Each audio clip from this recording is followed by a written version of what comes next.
오늘 비보존 관련주들이 하락세다. 임상 호재와 상장 기대감으로 시장을 달궜던 비보존 관련주들.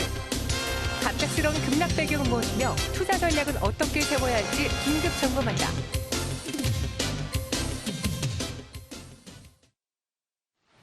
네, 와이드 경제 이번엔 조금 더 주식시장으로 파고 들어보겠습니다. 오늘장 하락세를 보여주고 있는 비보존 관련주인데요. 그에 대해서 펠리스투자인 리서치 김민수 대표와 함께 이야기 나눠볼게요. 안녕하세요. 네, 안녕하십니까. 네, 우선 약세가 계속 지속되진 않았어요. 오늘장 좀 나타나고 있는데 그 배경과 이유를 좀 대볼 수 있을까요?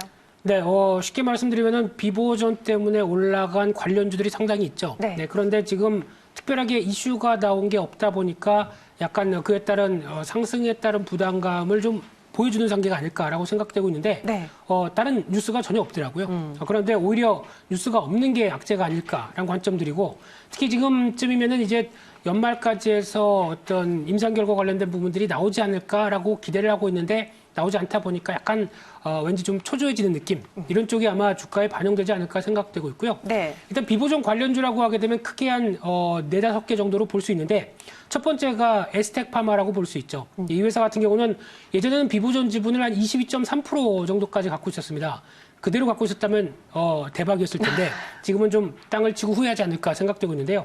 그러다가 한 4.6%대로 지분을 많이 줄였고요. 그래서 한 120만 주 정도 보유하고 있는데 어떤 시가와 지금 KOTC 쪽에 있는 시가를 따져서 지분 가치를 보게 되면 약 한 850억 정도 됩니다. 근데 에스텍파마 시총이 어제 기준으로 한 1,600억 정도 된다라고 하게 되면 절반 정도가 어떤 이런 지분 가치가 차지한다는 관점 쪽에서 부각을 받았다고 봐야 될 것 같고요. 두 번째로 텔콘 RF 제약입니다. 이 회사 같은 경우는 비보존의 최대 주주죠.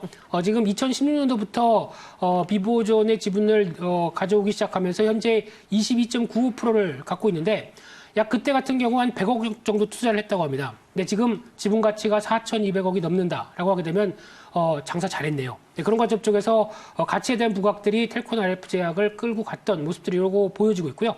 그 밖에 또 어떤 루미마이크로가 얘기가 많이 나오고 있는데 잠시 후에 말씀을 더 드리겠지만은 비보존의 우회 대상으로 상장할 수 있는 회사가 아니냐라는 쪽에 대한 거론과 함께 또 루미마이크로의 대주주 에스맥 그리고 최대 주주죠. 그리고 또 주요 주주의 하나인 에이프로젠 KIC도 같은 맥락에서 어떤 관련주 쪽으로 부각을 받으면서 비슷하게 움직이고 있다. 이렇게 보시면 될 것 같습니다. 오늘장에선 또 다른 이슈가 나오지 않는 게 악재로 작용하는 것처럼 보인다. 그로 인해 주가가 좀 밀려나고 있다라고 말씀해 주셨는데 지금 장외거래 시장에서 정말 대장주인 비보존이거든요. 어떻게 상장을 하느냐 그 방법에 대해서도 좀 많이 궁금해하는 것 같은데 어떤 통로가 있을까요? 네, 장외에서 기업이 시가총액 2조다. 그러면은 상당히 그래도 위상이 있다고 봐야 될 것 같고요. 그만큼 어떤 기대감도 상당히 높은 대표적인 회사라고 보여지고 있는데 특히 이제 이런 상황이 되다 보니까 이제 증시에 입성을 어떻게 할 것이냐. 이 IPO 관련돼서 약간 이제 최대 주주와 회사 측과 여러 가지 좀 약간 논란은 좀 있다고 봐야 될 것 같습니다. 특히 비보존 대표 같은 경우는 우회 상장을 통해서라도 증시 입성을 하겠다라는 입장인데 텔콘 RF 제약 최대 주주 같은 경우는 직상장을 추진하겠다. 직상장이요? 그렇죠. 그래서 기술 특례 상장을 추진하겠다. 이런 입장이다 보니까 약간 뉘앙스는 좀 바뀌어 있는 다른 상황이라고 보시면 될 것 같은데 그러다 보니까 또 최근에 에스맥과 오성 첨단소재가 보유한 루미마이크로의 지분을 한 11.84%를 일단 볼티아와 비보존한테 제3자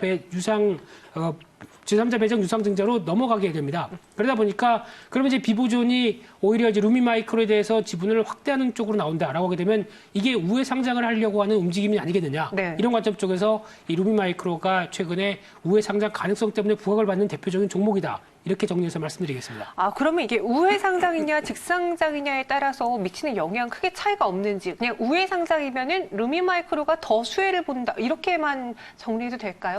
그럴 수 있겠죠. 어떻게 보면 그를 통해서 인수를 해서 어떤 대표적인 뒤에 실체를 갖고 있는 회사가 비보존이다라고 하게 되면 그에 따른 부각이 나올 수는 있겠죠. 근데 지금 우회 상장이 여러 가지 얘기를 봤었을 때 법령상 당장은 힘든 걸로 알고 있습니다. 그러다 보니까 시간이 적어도 더 필요하다고 봐야 될 것 같고요. 그리고 특히 최대 주주와의 관계 때문에 여러 가지 또 어떤 갈등이 좀 있는 상황이다 보니까 만만하게 어떤 우회 상장으로 이끌어서 들어올 것이다라고 보기에는 아직은 좀 시기상 창조가 아닌가 그렇게 생각이 들고 있습니다. 네, 그렇기 때문에 지금 비보존도 아직 상장 방식이 확정된 것은 아니다라고 관계자 측에서 이야기가 나오고 있는 것인데요. 네. 가장 눈에 띄는 게 이 비마약성 진통제예요. 네. 이제 임상 3상 결과가 언제 발표가 되는지 이미 안전성과 내약성을 좀 확인한 바 있기 때문에 출시를 목표로 하고 있는 것이거든요. 그렇죠. 네. 일단 비보존에 대한 회사에 대해서 조금 지켜보셔야 될 부분들인데 이 회사 같은 경우는 2008년도에 설립됐습니다. 네. 그래서 통증이나 중추신경계 관련돼서 전문 신약을 개발하는 회사라고 보시면 될 것 같은데 얘기가 많이 나오는 게 비마약성 진통제 제린인데요. 네, 죄송합니다. 오피란 제린입니다. 네. 네, 발음이 어렵습니다. 네. 제약업체 이름들은 상당히 어려운데요. 이쪽에 대해서 FDA 임상 3상 결과가 연내 공개하겠다라고 했는데 얼마 안 남았죠. 연내다 보니까. 그래서 이런 관점들이 나오는데 여기서 중요한 게 이제 비마약성이라는 얘기죠. 저희가 보통 앵커님도 진통제 드셔보시면 아시죠? 네. 네. 근데 지금 보통 저희가 알고 있는 진통제는 경구용이 아니라 어떤 좀 심각한 어떤 통증이 발생했었을 때 나오는 부분들의 쪽은 거의 다 어떤 중추신경계를 어떤 자극할 수 있는 네. 마약성이 많습니다. 대표적으로 신경 안정제도 거의 비슷한 맞습니다. 역할을 하는 상황들인데 네. 그런 관점적으로 봤을 때 비마약성이라는 데 대해서 상대적으로 가장 부각을 많이 받는다고 봐야 될 것 같고요. 그러다 보니까 비마약성임에도 불구하고 나오는 이제 안정성이나 내약성도 확인이 됐고요. 게다가 통증 강도 7 이상 얼마가 아파야 돼서 7인지는 잘 모르겠습니다만 네. 그래도 상당히 강도가 심하다고 봐야 되겠죠. 이런 쪽에서도 효능을 작용한다라는 쪽으로 봤었을 때 기대감이 상당히 높다고 봐야 될 것 같고요. 그러다 보니까 11월 말에는 비보존의 주가가 한 8만 원대도 넘어간 적이 있었는데 지금 한 7만 원대 정도에서 시가총액은 한 2조 원대로 지켜가고 있는 상황 쪽에서 또 IPO도 따로 준비를 하고 있습니다. 신한금융투자와 함께 IPO를 또 준비하고 있다는 쪽도 들려지고 있는데 이런 쪽에 대해서 좀 더 뉴스들은 챙겨봐야 될 부분이 아닌가 생각됩니다. 네, 그러면은 주식으로 들어와 볼게요. 비보존 관련주도 앞서 뭐 5가지 정도 있다고 말씀해 주셨잖아요. 주가 등락이 유독 크거든요. 우선 네. 재상장에 대한 기대는 호재로 작용을 하고 있는데 왜 유독 변동성이 좀 클까요? 일단 두 가지 측면으로 주가를 앞으로 바라보셔야 될 것 같습니다. 네. 첫 번째는 이 임상 결과와 관련된 얘기죠. 이 부분에 발표가 대해서는 어떻게 나오느냐. 그렇죠. 네. 이 부분에 대해서는 제가 뭐라고 드릴 말씀이 없습니다. 맞습니다. 왜냐하면 워낙 불확실하고 회사 핵심 관계자만 알 부분들이기 때문에 잘 나올 것이다, 어떻게 될 것이다에 대해서 뭐라고 말씀드릴 부분들은 아니라고 봐야 될 것 같고요. 그와 함께 또 눈여겨볼 수 있는 부분들이 또 IPO 관련된 쪽에 대한 절차라고 봐야 되겠죠.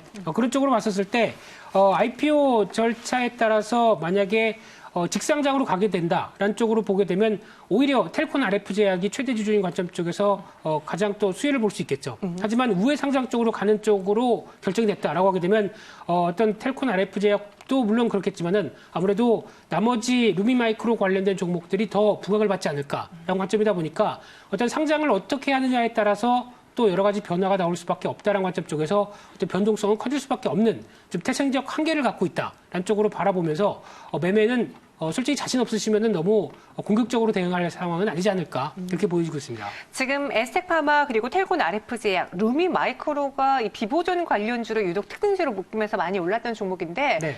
비보존이라는 이벤트를 빼고 봤을 때 그래도 투자자분들에게 가장 많이 알려져 있었던 건 텔콘 RF 제약이 아닐까 싶거든요. 네. 이 동사만의 펀더멘탈도 있잖아요. 네. 그러면은 셋 중에 좀 접근 가능한 비보존이 상장이 불가능하더라도 네. 텔콘 RF 제약은 좀 좋게 봐도 괜찮을까요?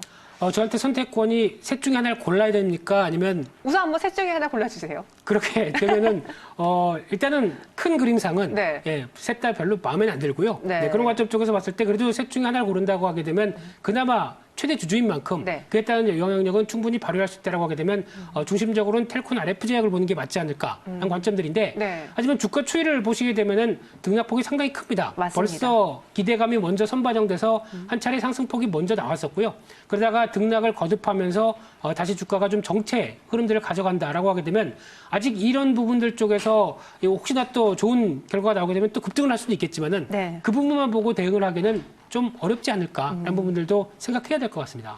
이렇게 비보존 관련주들이 주목을 받을 수 있었던 배경은 물론 비보존이라는 파워도 있지만 제약 바이오에 대한 투자 심리가 개선됐다라는 점이 저는 또 크게 작용했다라고 보거든요. 네. 요즘은 살짝 주춤하면서 IT에게 그 기세를 좀 뺏기긴 했는데 네. 제약 바이오에 대한 투자 의견 어떻게 가져가 봐야 될지 내년 1월에 이벤트를 봐야 될까요? 네, 또 내년 1월이면은 또 학회가 쭈루룩 나오겠죠. 쭈루룩. 그게 또 거기서 이제 나올 수 있는 부분들이 또 부각은 받을 텐데, 하지만 시장에서 좀 중심을 찾으셨으면 좋겠습니다. 일단 아직까지 바이오주 쪽으로 넘어가는 투자 심리는 일단 코스닥 시장이 움직여야 되겠죠. 네. 근데 코스닥 시장은 지금 현재 코스피를 못 따라가는 상황 쪽에서 지금 나오고 있는 뭐 대주주 이슈 얘기들도 일단 연말은 지나가 봐야 될 것 같고요. 이게 어느 정도 끝났을 때 오히려 1월 효과와 함께 움직일 수 있는 기반들은 있다라고 보여지고 있는데 일단 그게 다라고 봐야 될 상황들일 것 같고요. 네. 그런 차원에서 아직 주도주에 대한 역할로 충분히 다시 떠오를 것이다 라는 부분들은 아직 좀 더 시간이 필요하지 않을까라는 관점 쪽에서 너무 공격적으로 제약바이오 쪽으로 비중을 들어가는 거는 솔직히 지금 주도주를 사기에도 아깝지 않을까. 그쪽을 먼저 챙기는 게 맞지 않을까라는 관점이고요. 오히려 그때 움직였을 때 따라가도 늦지 않겠다라는 관점 쪽으로 바라보면서 그래도 탑픽을 고르라라고 네. 하게 되면 저는 그래도 가치 투자 관점 쪽에서 그나마 셀트리온이 제일 낫겠다라고 보여지고 있고요. 올해 3분기부터 실적이 돌아가기 시작하는 모습들이 확인되면서 올해 영업이익이 한 3,960억, 한 4천억 정도 된다고 하게 되면 내년은 5,800억까지 전망하고 있습니다. 그에 따른 부분까지 나오게 되면 성장세가 확인됐다는 관점 쪽에서 여전히 셀트리온은 관심 있게 봐야 되지 않을까 이렇게 보여지고 있습니다. 이 비보존의 임상 발표가 어떻게 나오냐에 따라서 관련주도 힘이 엇갈릴 수 있기 때문에 굳이 이 종목보다는 코스닥에서의 그리고 코스피에서의 대장인 셀트리온 그룹주도 한번 셀트리온을 탑픽으로 살펴보시는 게 좋을 것 같습니다. 지금까지 김민수 대표와 함께했어요. 고맙습니다. 감사합니다.